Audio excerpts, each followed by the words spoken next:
Christmas might have come early for struggling Gonzaga forward Michael Ajayi, who could end up in Spokane for an extra season.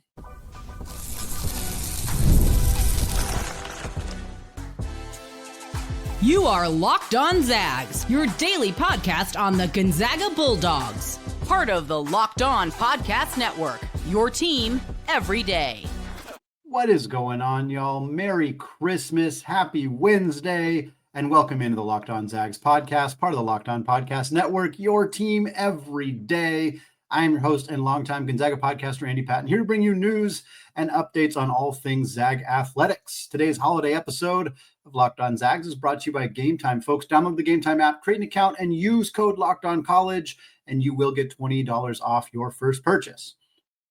Well, it's a holiday episode, like we said here, of Locked On Zags, rocking the Gonzaga Christmas hat. For those of you not watching on YouTube, we're going to check Santa's naughty or nice list here on Christmas Day, talk about some of the things we've liked from Gonzaga so far this season, some of the things we maybe haven't liked, and then we're going to also talk about Michael Ajayi and the recent update from the NCAA. That's where we're going to start. For those of you who missed this story, Vanderbilt quarterback Diego Pavia, he's a junior college star. I think he played at New Mexico Junior College, ended up at Vanderbilt, had a very, very good season for them. He recently filed a lawsuit against the NCAA saying he believes he deserves an extra year of eligibility, effectively arguing that his time at a junior college should not count against his eligibility. He used antitrust laws as an example in his argument, effectively saying, because I was not able to get paid NIL money at the junior college level, I should not get as many opportunities to make money at the Division I level. I should be able to get 4 years of Division I college athletics despite having spent time at a junior college. That's a really, really bogged down boilerplate explanation, but on December 18th, a federal judge in Tennessee granted a preliminary injunction, which effectively means that they are going to allow Pavia an extra year of eligibility for the upcoming year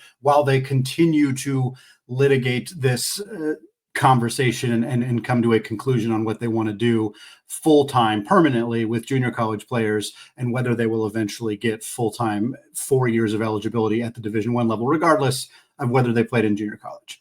As was kind of the expectation as soon as when it was granted, the preliminary injunction was only granted for Pavia. No other player was granted immediate extra eligibility because of that. But as expected, the NCAA pretty much immediately granted a blanket waiver for all former junior college athletes to get one more year of eligibility in 2025-26. But it only, and this is very critical, it only applies to those who would otherwise be out of eligibility after this season. So there are lots of players in multiple sports who have started at junior college, are now in their first year of Division I college athletics, whether it's baseball, football, basketball, any of the other Olympic sports, who this does not apply to because they still have eligibility after this year. They're going to eventually come to a firm conclusion on what they want to do regarding eligibility in this way going forward. But if you are a current student athlete who is in their last year of eligibility, who has some of their eligibility is being used up by time spent at a junior college, you now have been given one extra year of eligibility. This directly applies to Gonzaga forward Michael Ajayi. That is why we were talking about it. In fact, looking through, I talked about this in an article written at USA Today, as well as on the Locked On College Basketball podcast. There's not a ton of super high-profile players that this impacts, Ajayi being one of the more notable ones. Nick Pringle at South Carolina is probably the next most notable name. Brennan Rigsby, who's a guard at Minnesota, is on that list as well. But for Ajayi, this instantly gives him the opportunity to return to Gonzaga, or if you were to want to go somewhere else, to have an extra year of eligibility in the 2025-26 season. It does not confirm that he would also have eligibility for 2026-27, although it is possible he is also granted eligibility for that year if the ruling eventually goes in favor of the student athletes. I don't expect that Michael Ajayi is going to spend another 2 years at the Division I level after already spending 2 years at Pierce College at the junior college level in Washington, but he does for sure have an extra year to utilize if he wants to in 2025-26. And that's kind of what I want to talk about, is whether he's going to take that extra year or not. As a reminder for Ajayi's career at this point, again, the 2021-22 season, as well as the 2022-23 season, he spent both of those seasons at Pierce College in Washington. It's at the junior college level, so it's a non-NCAA sport. And he spent 2 years there. He got discovered by Lorenzo Romar through connections with Isaiah Thomas and his family. Lorenzo Romar saw him playing, recruited him to come to Pepperdine. He spent his first year of Division I NCAA basketball at Pepperdine in 2023-24. Was very, very good there, averaged about 18 and 10, leading scorer in the WCC, all that stuff that we've talked about. Stayed in the NBA draft process till the last possible moment. He'd already hit the transfer portal. He'd already committed to Gonzaga, but the question was whether he's actually going to come to Gonzaga or whether he was going to stay in the NBA draft process. He was being discussed as a potential late second round pick. He decided to come back to school. He decided to go to Gonzaga, in part because he felt the scouts and analysts and folks who were kind of evaluating him during the draft process felt that he could benefit from being in a system where he's going to be featured more like he would in the NBA. Because what Pepperdine did under Romar, the system isn't an NBA system for starters, but also Ajayi was featured so much. He had a super high usage rate. That's not what his role is going to be in the NBA. So scouts said, we want to see you in a role where, you're knocking down open shots, you're moving well without the ball, you're defending well, but you're a role player. And so Gonzaga, who not only offers more of an NBA style system, but also was going to give him a role more similar to that, was kind of the perfect fit. Now, if you've listened to pretty much any episode of Locked On Zags in the last month, you know that Michael Ajayi is not playing very well. It's been discussed extremely regularly here on the show. He's averaging less than 7 points per game, about 5 rebounds. He's been efficient as a 2-point scorer, about 57% on his twos, but the 3-point shot that was such a strength for him last year, albeit in a fairly small sample size, is non-existent this year. He was just under 48% as a 3-point shooter in his lone season at Pepperdine. He is shooting 16% through his first couple of games, 10, 11 games at Gonzaga. So obviously the sample size for Gonzaga is very small, but if you're an NBA scout right now and you had Michael Ajayi on your board, if we're being completely honest, he's probably fallen off of most people's boards. He's not playing very well. He's kind of non-existent in a lot of games. It's not even that he's making a ton of mistakes. He's just not really impacting the game at the level that he was expected to, showing up here on campus. Now, I have remained optimistic about Michael Ajayi. My main source of optimism is that Gonzaga rarely has transfers who come in with this kind of pedigree who just never find their way. They've had transfers who weren't quite great fits in the past. It's certainly happened. Mark Few's not batting 1,000, but it's pretty rare. And for Ajayi, I think you can see the glimpses. He just needs to process the system, the offense, things of that nature a little bit faster. And we saw it last year with EK and Nembhard struggling in the early part of the year and really turning it on in the second half of the season. I would not be surprised at all to see that happen with Ajayi. But it does create an interesting question of, could he return in 2025-26? We know now that from an eligibility perspective, yes, he has the ability to come back for another year. Will he choose to do that? Again, he was already kind of had a strong eye on the professional ranks in the NBA last year, but that's because he was in that conversation.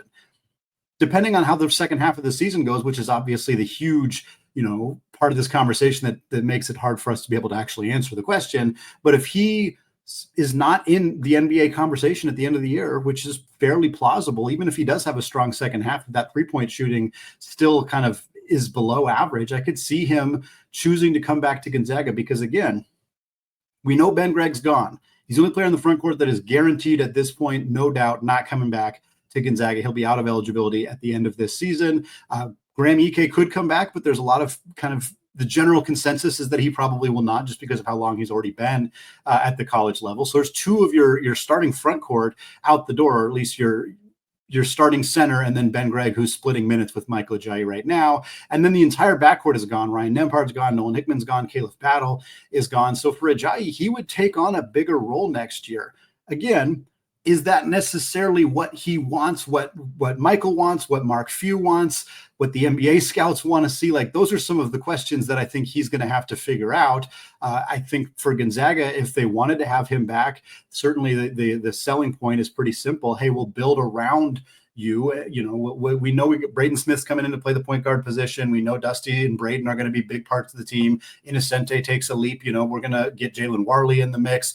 We got some other, transfers that we're going to bring in, but they can kind of, I don't want to say build fully around Ajayi. He wouldn't be the centerpiece of the team necessarily, but knowing what his skill set is and knowing that he's going to be back kind of helps you put the rest of the pieces together. He's going to be more comfortable in his second year in the system because he's more familiar with what they're trying to do. He'll have a whole off season to kind of train and get better in the areas he needs to improve. I would love to have Michael Ajayi back.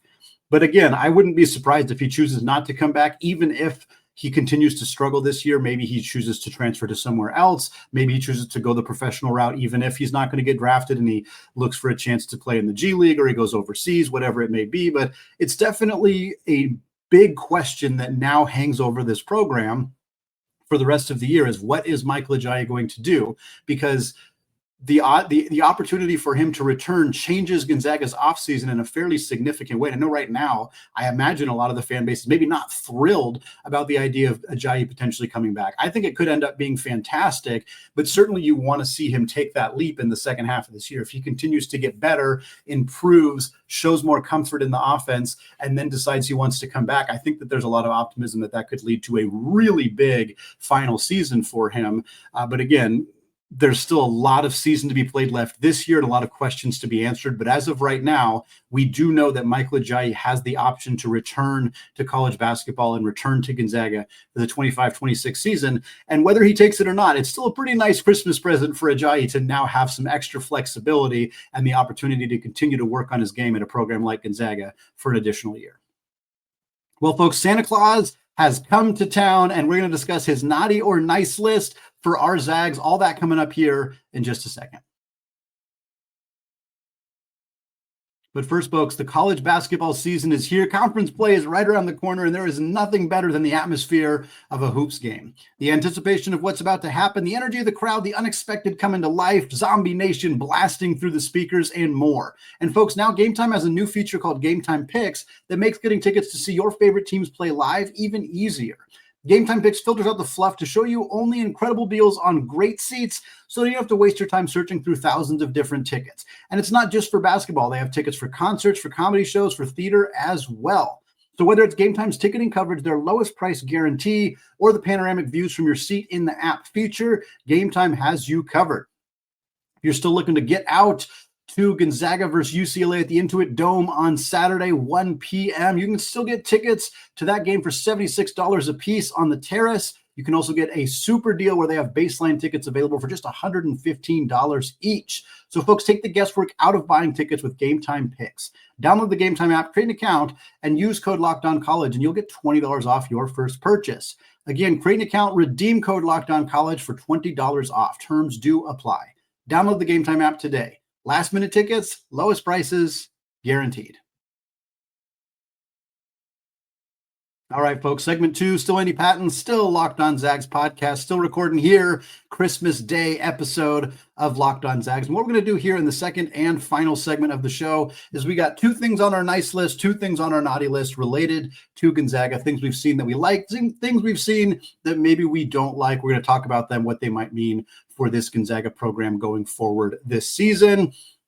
This first segment, we're talking defense for the naughty and the nice list. We'll start with the naughty. The Gonzaga's 2-point defense and their rim protection. This was a concern coming into the year. It remains a concern.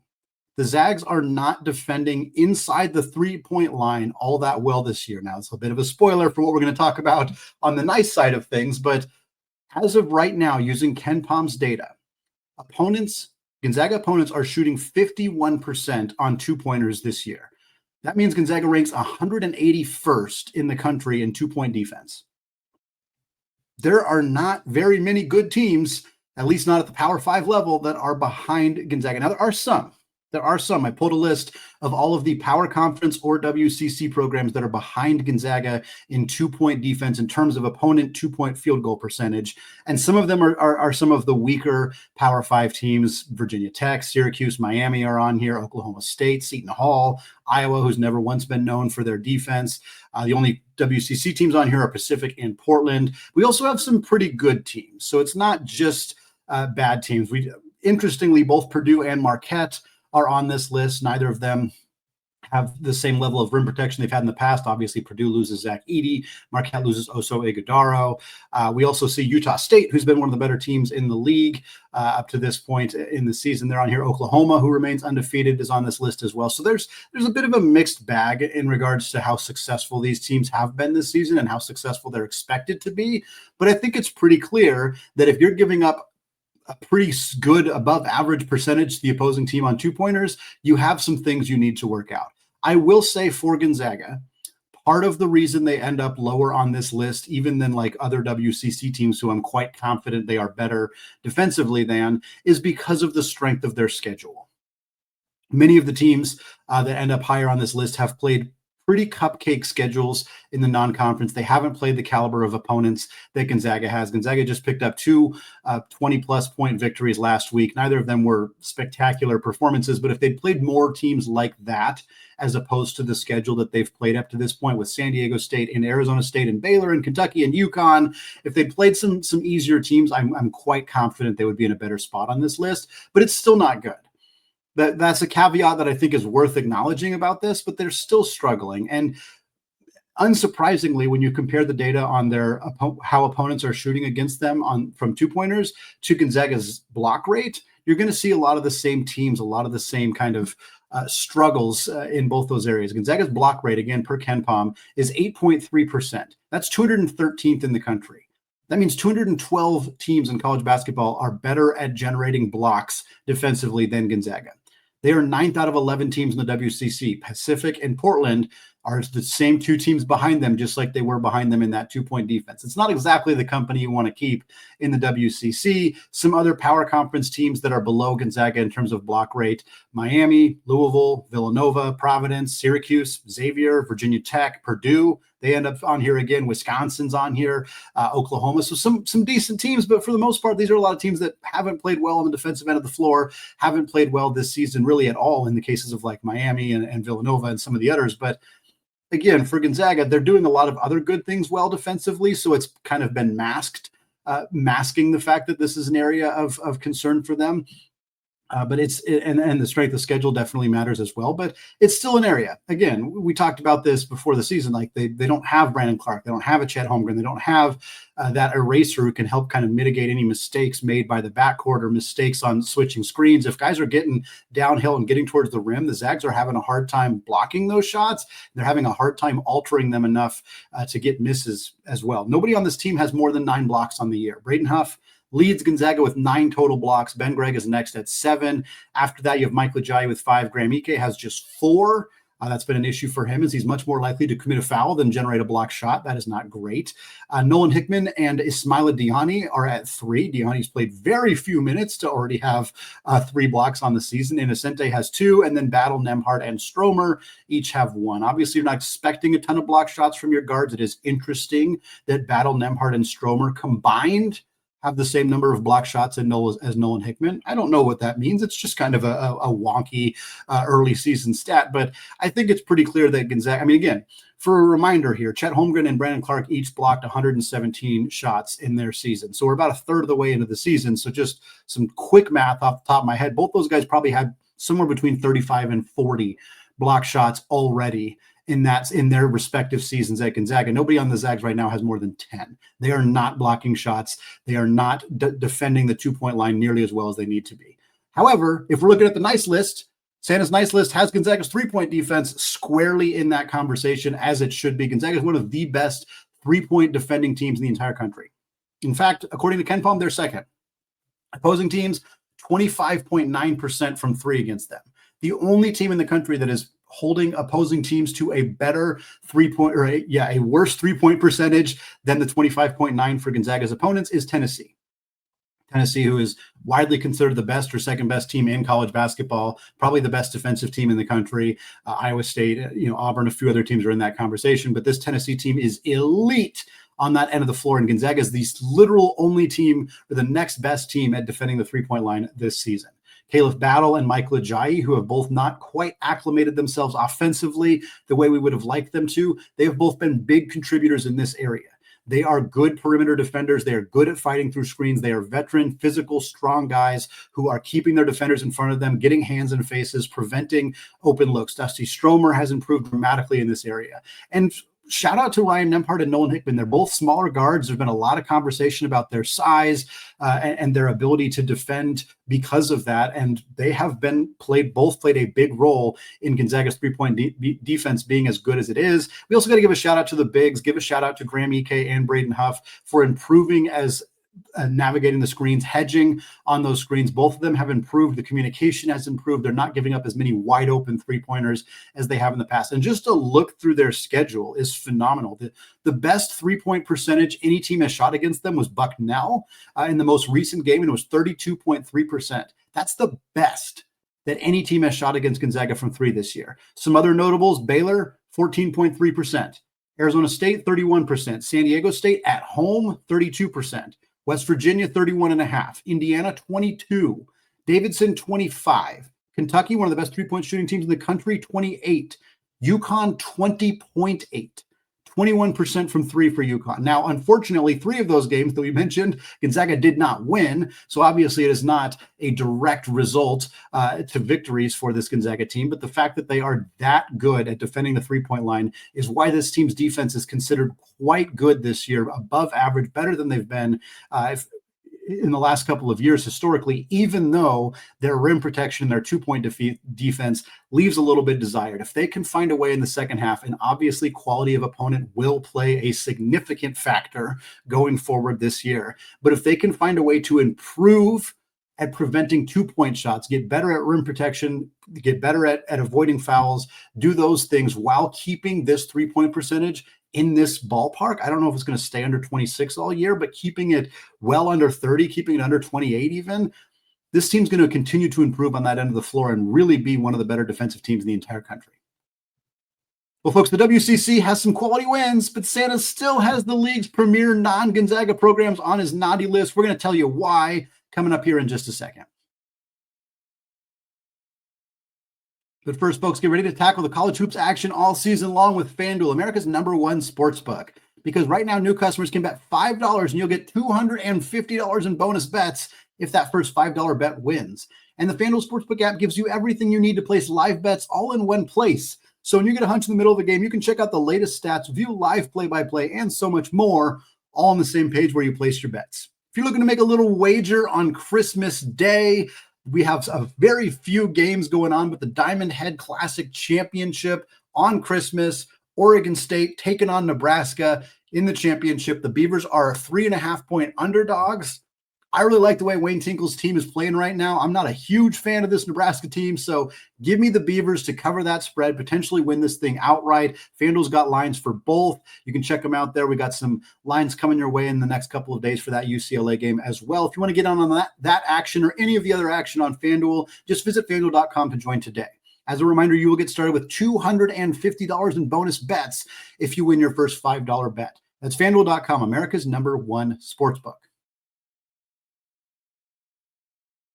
All right, folks, segment 3, still Andy Patton, still Locked On Zags podcast, closing out this holiday episode of Locked On Zags with 2 more items, one on the naughty list, one on the nice list, coming out of Santa's workshop here as we get ready to finalize this week and get you through this holiday show.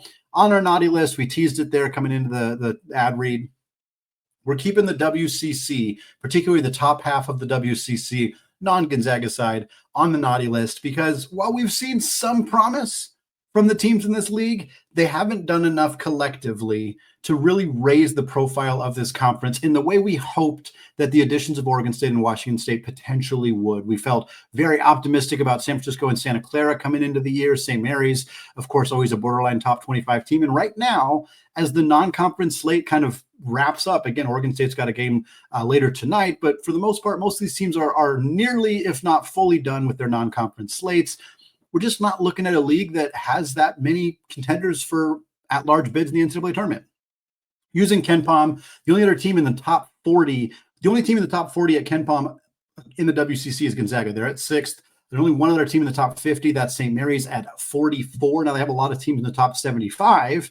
San Francisco's at 61. Oregon State's at 62. Santa Clara's at 73. Then Washington State just outside that range at 78. But none of these teams, with the exception of St. Mary's, who even then, St. Mary's is borderline an NCAA tournament at-large team at this point. They certainly don't have a lot of room for error, and the other teams really don't have any. We're at a position already with conference play just starting where there doesn't look like there's going to be certainly not more than 2 teams from this conference in the NCAA tournament. And realistically, it's starting to get a little bit dicey on whether there's even going to be 2. The Gales started the season 7-0, but they're 3-3 in their last 6 games. They lost to Arizona State on a neutral site, Boise State in a semi-away game, basically a road game for them. And then they lost to Utah State at home. None of those losses individually are terrible, but are all that bad, but you needed to at least go 1-2, and really you should have probably gone 2-1 in these 3 games. They have some nice wins. Nebraska and Utah are good wins. USC's a nice, decent-ish win. Shout out to Randy Bennett for playing a competitive enough schedule that they can still be in a decent spot with 3 losses at this point in the year. But it's not what you wanted to see from a Gales team that has so much experience, with Marcelonis back, with Mitchell Saxon back, some really talented players coming in. Just not quite where they want to be. San Francisco's at 61. They're 10-3, but they just don't have enough quality wins at this point. They beat Boise State, which is a great win. That truly is a good win, but they played both Memphis and Clemson. They needed to win probably at least one of those. They didn't win either of them. They also lost to Bradley. That loss is hurting them right now. Their only other win besides Boise State that's in the top 150 at KenPom is Loyola Chicago. They did beat St. Louis, who's 151st, so right outside that conversation, but that's just not enough quality wins for San Francisco at this point. Oregon State, again, they have a chance to beat Nebraska and win the Diamond Head Classic tonight. That would be a nice win for them. They're already 10-2 on the year. Their losses are to Oregon, who they should have beat, and then North Texas on the road. But their only top 100 win is UC Irvine. And their only other top 150 win is Charleston. So again, just not enough quality wins for this team. Again, a win over Nebraska would really help them going forward. Santa Clara, there's been a lot of conversation about Santa Clara. They started the year 1-3. They're 7-2 since then, which is pretty good, but that still means they're just 8-5 on the year for a team that returned basically everybody from last year's roster, had a ton of expectation coming into the year. They got 3 wins over top 100 teams, Bradley, TCU, and McNeese, but they lost to North Dakota State at home. That is a brutal, brutal loss for Herb Sendek's club. They also lost to Arizona State, Nevada, Stanford, and Washington, which that Washington loss is going to hurt them as well. And then Washington State, 78th at KenPom, 10-3 on the year. Their only bad loss is Washington, similar to Santa Clara. Their other losses are Iowa and SMU, who are both top 45 teams. But they don't have a ton of great wins. They got some decent ones. Boise State's a good win. Nevada's a good win. Bradley and NIU are both top 100 teams, but injuries are just decimating the Cougars. 4 of their 9 rotation players are out right now, and I believe most of them, at least 2 of them, will be out for the rest of the season. I believe there might even be 3 of them out for the rest of the year. Just been really, really tough for this team to stay healthy. We'll see what David Riley can do going forward this year, but with their injury issues, with Santa Clara struggling, with St. Mary's not playing like typical, it's just not been a great year for the top of the WCC outside of Gonzaga. And then we'll end on a positive note. On Santa's nice list, Gonzaga's free throw shooting. What an incredible move in the right direction for Gonzaga from the free throw shooting perspective. As a team right now, they are 81.2%.